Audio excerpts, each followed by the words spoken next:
नमस्कार। आज हमारे साथ एक खास मेहमान हैं, मनोहर पांडे जी हैं। और आप सब जानते हैं कि हाल ही में जो बिहार पब्लिक सर्विस कमीशन है बीपीएससी, उन्होंने मेंस 68वीं मेंस के लिए खास बदलाव किए हैं।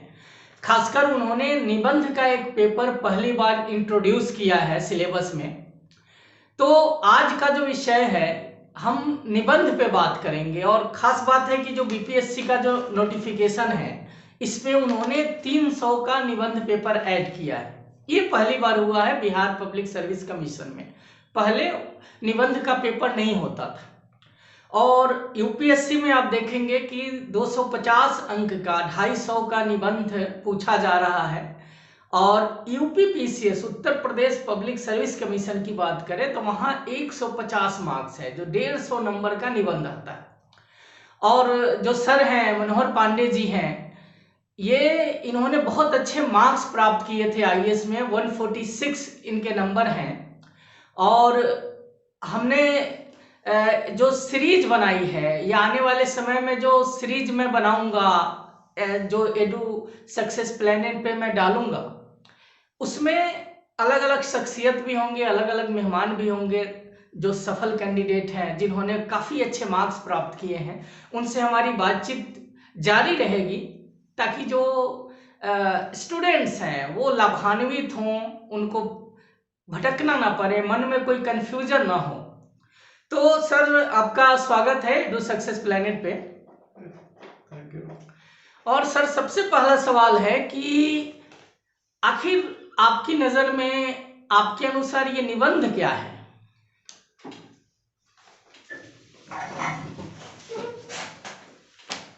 निबंध देखिए, ये होता है जैसे कि सामान्य प्रश्न जो परीक्षाओं में पूछे जाते हैं उससे थोड़ा सा अलग होता है।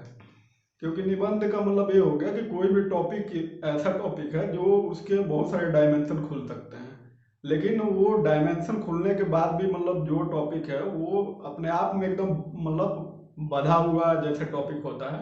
निबंध का मतलब ये है कि मतलब जैसे कि बहुत सारे गुणों को लेके बंधा हुआ कोई एक टॉपिक है। जैसे मान लीजिए कि लैंगिक समानता हो गया, तो लैंगिक समानता का मतलब सिर्फ आपका जैसे कि मतलब आप सिर्फ सामाजिक समानता से नहीं मतलब होता है, राजनीतिक हो गया, सामाजिक हो गया, इन्वायरमेंटल भी चले जाएंगे। फिर आजकल जो नए चल रहा है जैसे नारीवादी चिंतन हो गया। फिर मतलब कुल मिला जुला के होता है कि बहुत सारे उसमें चीजें मतलब वो एक तरह से कह लीजिए उसको सिंपल लैंग्वेज में पेंडोरा बॉक्स जैसे ये है कि वो इसीलिए दिया जाता है मतलब परीक्षाओं में कि लड़के की किसी टॉपिक पे कितना डीप में मतलब सोच है और कितना वो एक्सप्लोर करके लिख सकता है।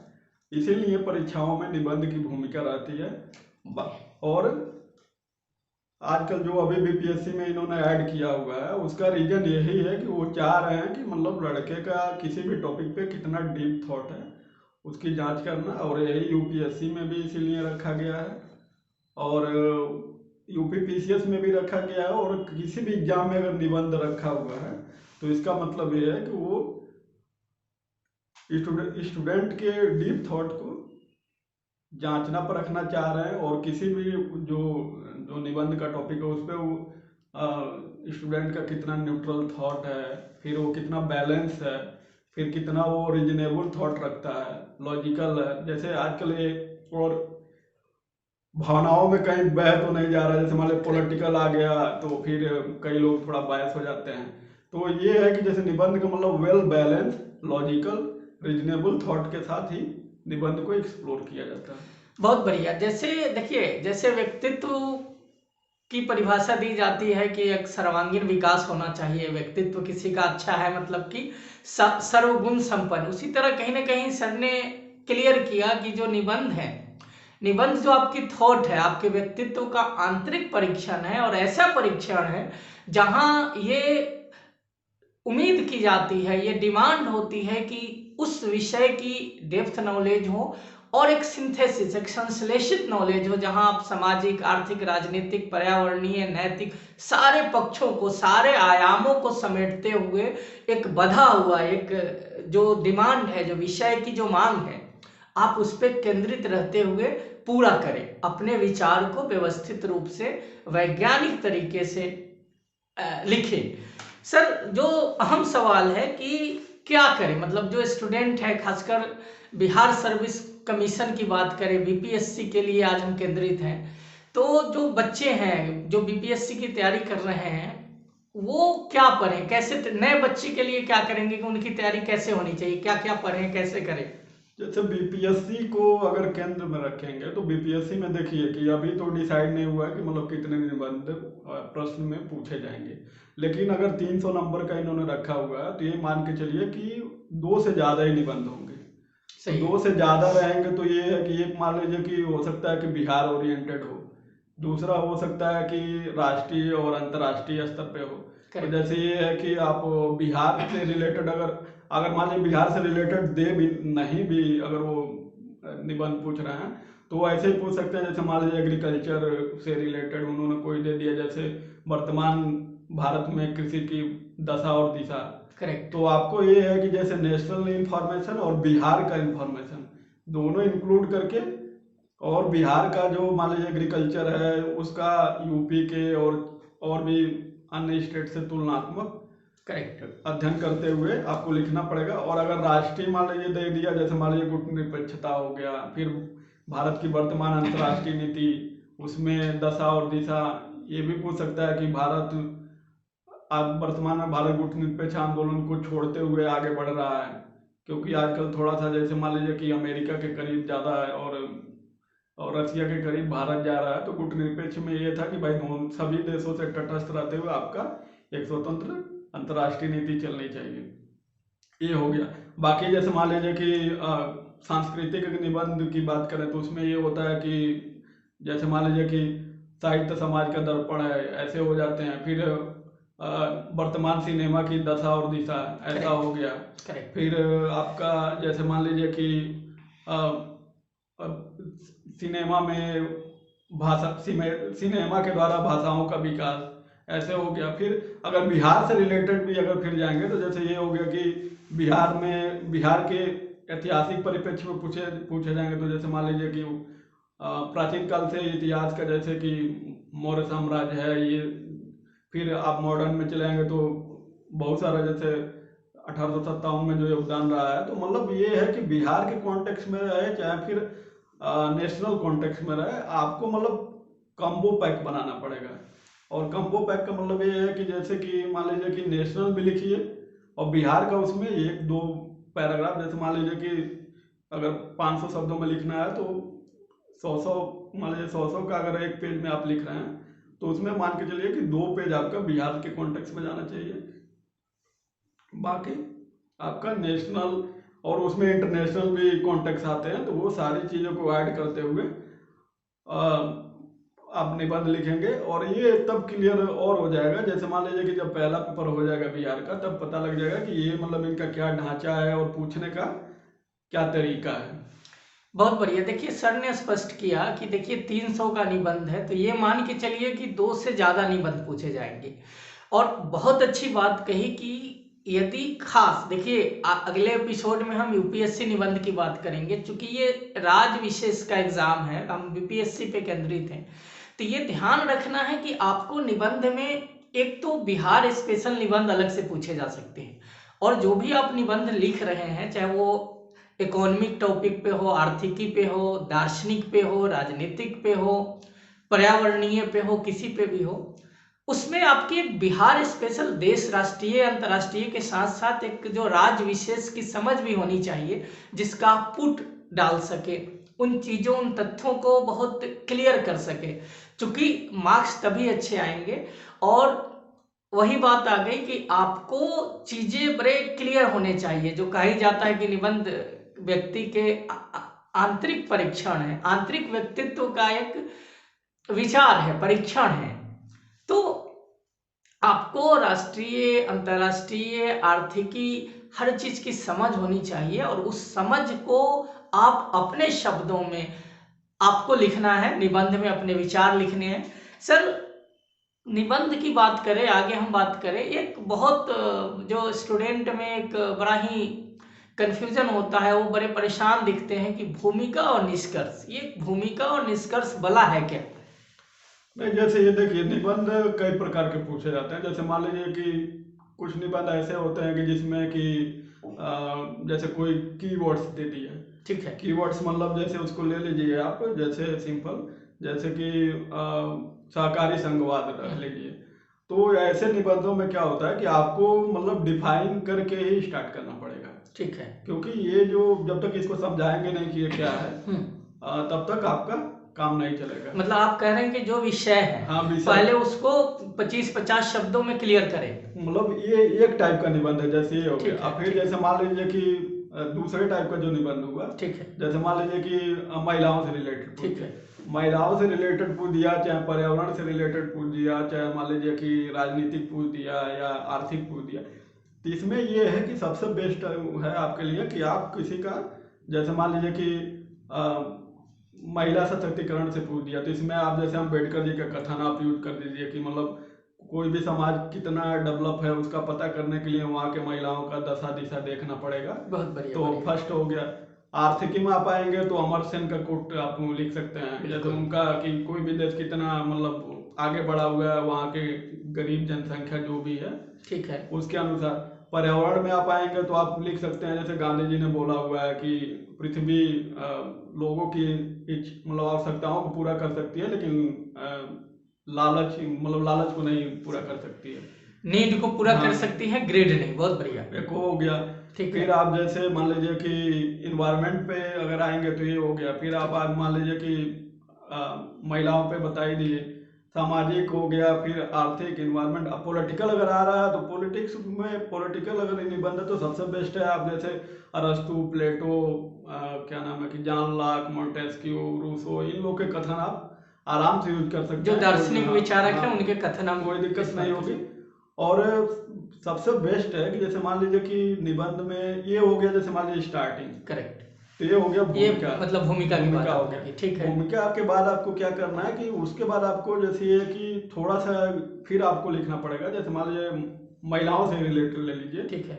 तो महिलाओं का जैसे मान लीजिए क्या है कि आप सबसे बेस्ट है कि थोड़ा सा इतिहास, जैसे ये है कि देखिए निबंध आप अगर ऐतिहासिक पहलू से आप चूज करते हैं तो उसमें आपके पास क्या होगा कि कंटेंट ज़्यादा मिलेंगे। ओके। जैसे मान लीजिए कि अगर महिला सशक्तिकरण से ले लीजिए तो आप भारत के कॉन्टेक्स्ट में बात करेंगे तो महिलाओं का जैसे ऋग्वैदिक काल में बहुत ज़्यादा स्वतंत्रता थी, उसके बाद स्वतंत्रता घटती गई। फिर आप थोड़ा मध्यकाल की बात की चर्चा कर लीजिए। ठीक है।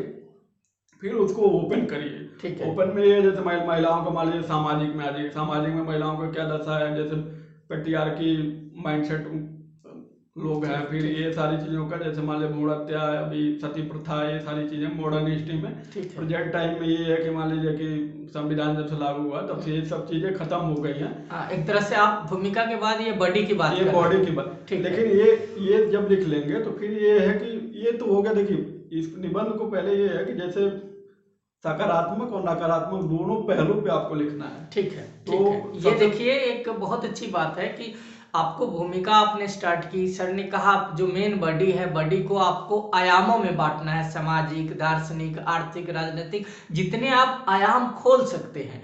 लेकिन उस आयाम को पक्ष विपक्ष जो बात करते हैं कि मतलब आप उसका सकारात्मक और नकारात्मक दोनों पक्षों को लेकर चले। जी, जैसे उसमें आप जैसे देखिए सामाजिक में आप ले लेंगे तो फिर क्या है, जैसे एक तो नकारात्मक पक्ष है कि अभी पेट्रियार्की सारी चीजें चल रही ठीक है। दूसरा ये है कि आप सामाजिक में देखेंगे कि जैसे कि गवर्नमेंट ने अभी महिलाओं का जैसे मान लीजिए कि लैंड अगर मान लीजिए उनके नाम से लिखा जा रहा है तो फिर वो रजिस्ट्रेशन फीस कम लगता है। एक वो सकारात्मक पहलू हो गया।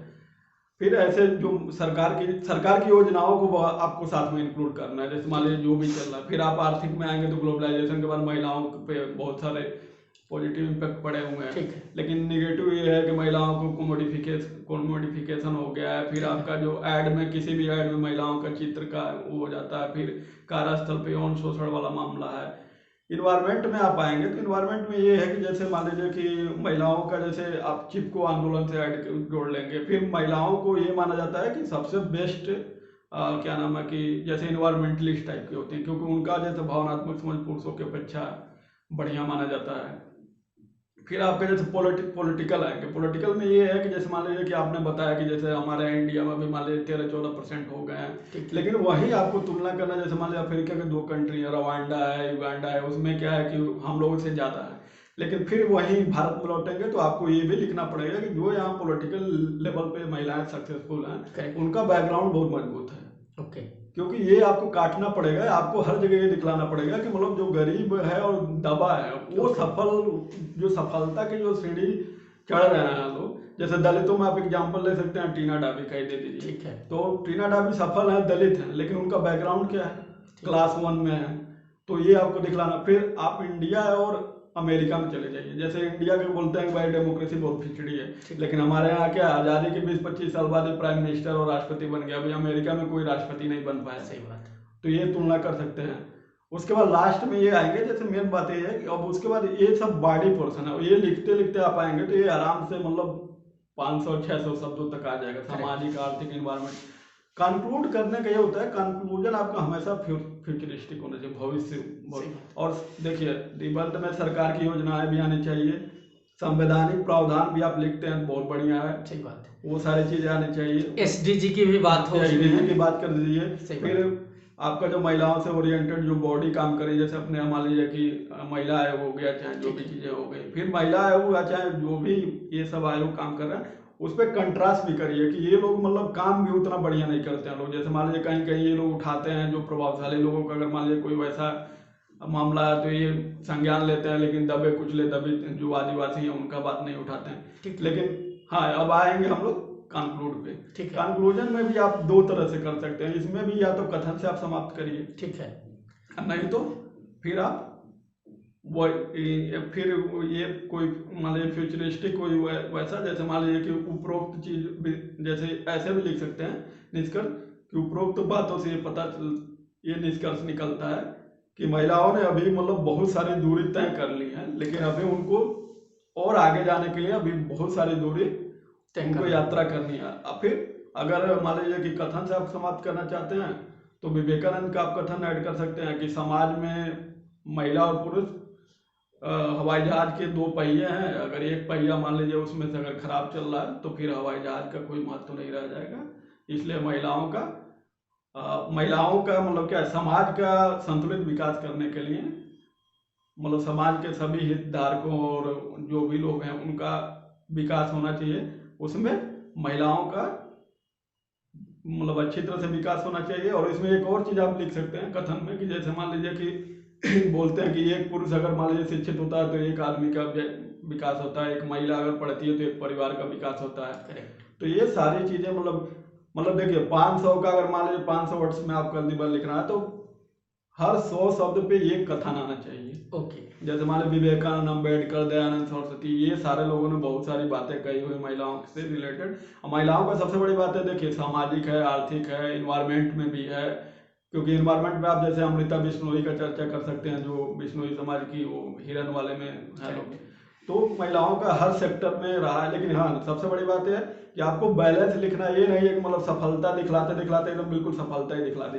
क्योंकि इंडिया में क्या है, भारत एक जैसे ये है कि विविधतापूर्ण देश है, तो फिर यहाँ पे हर चीज़ों में सकारात्मक भी है, नकारात्मक भी है। हर जगह डेवलपमेंट की सीढ़ी का मापदंड कुछ चढ़ा गया है, लेकिन कम भी है। बिल्कुल। देखिए जो निबंध है, सर ने बहुत विस्तार से आपको बात बताई, भूमिका भी बताया, उसका जो मेन बॉडी जो बीच का भाग है उसको भी बताया और निष्कर्ष भी बताया और सारे आयामों की चर्चा की, उदाहरणों को कहाँ रखना है, कब लिखना है, सकारात्मक पक्ष भी लिखने हैं, नकारात्मक पक्ष भी लिखना है, निबंध को केंद्रित रखना है, विषय केंद्रित रखना है, व्यवस्थित लिखना है। और ये समझ कि सर मतलब एक सवाल है कि जो नए बच्चे हैं जो तैयारी कर रहे हैं, आप उनको मतलब विषय के अलावा क्या ऐसा कुछ बोलेंगे पढ़ने के लिए ताकि जो नए बच्चे उनकी समझ बने? संक्षिप्त में आप क्या बताएंगे कि उनकी समझ बने, जो खासकर निबंध के लिए परेशान ना हो?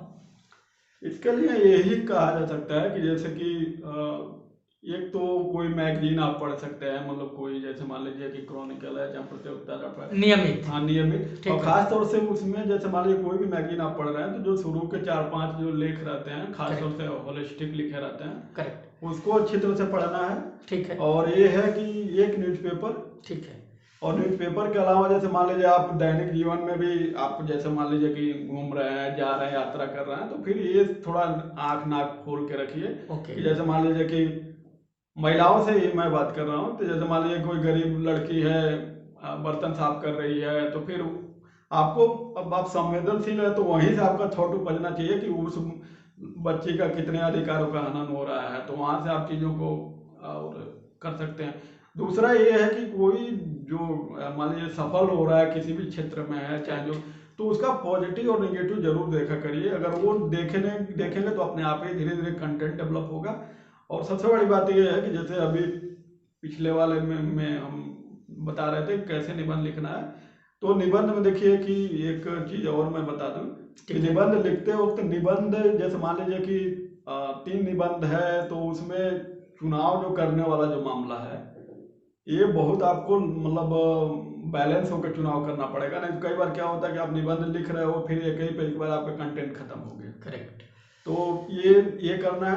और दूसरा ये है कि आप स्ट्रक्चर बना के फिर निबंध लिखो। ठीक। उससे ये रहेगा कि किस पैराग्राफ में क्या कंटेंट जाना चाहिए, वो बिल्कुल तभी आपका जैसे वेल स्ट्रक्चर्ड निबंध तभी आप लिख पाएंगे जब पीछे जैसे मान लीजिए आप सिनॉप्सिस टाइप से बना लें कि पहले पैराग्राफ में ये जाएगा, सामाजिक जाएगा, दूसरे में आर्थिक जाएगा, तीसरे में राजनीतिक जाएगा, चौथे में पर्यावरणीय जाएगा, तभी वेल स्ट्रक्चर्ड जाएगा आपका।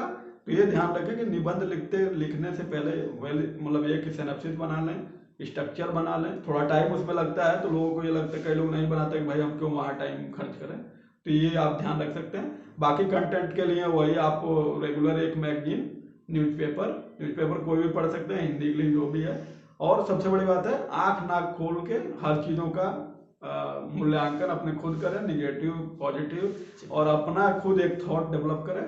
और न्यूट्रल होके, बिल्कुल तटस्थ होके, ये नहीं है कि मतलब कहीं भी पूर्वाग्रसित नहीं होना चाहिए किसी भी चीज को। सही हर बात। चीज में वो जैसे ऑब्जेक्टिविटी रहना चाहिए, करेक्ट। ईमानदारी भी रहनी चाहिए, और मतलब सब चीजों में आपको वही मतलब कुल मिला के वेल बैलेंस रहना चाहिए निबंध के लिए।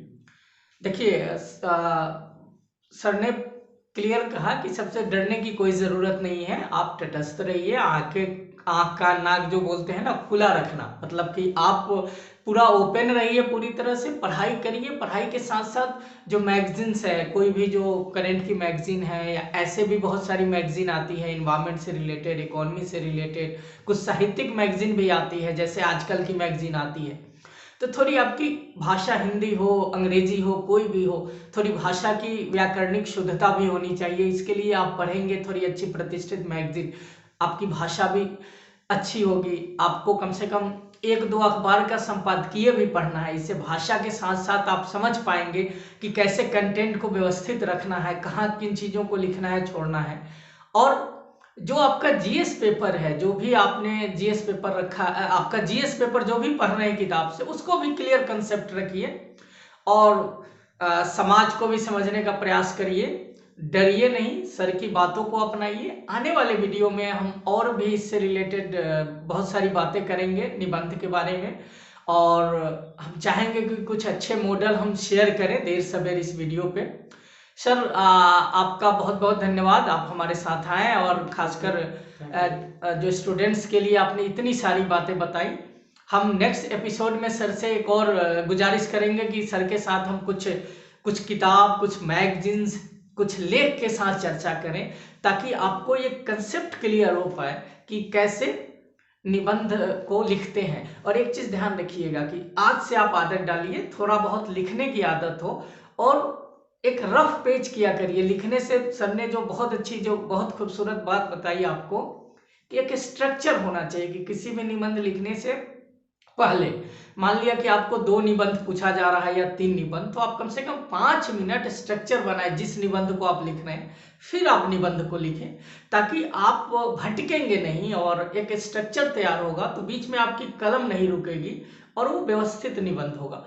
तो सर का धन्यवाद, और आप पढ़ाई करें, हम फिर बातें करते रहेंगे। घबराने की कोई ज़रूरत नहीं, अपना ख्याल रखिए, चैनल को ज़रूर सब्सक्राइब करिए ताकि हम आपकी सफलता में कुछ अपना योगदान दे सकें। धन्यवाद, नमस्कार।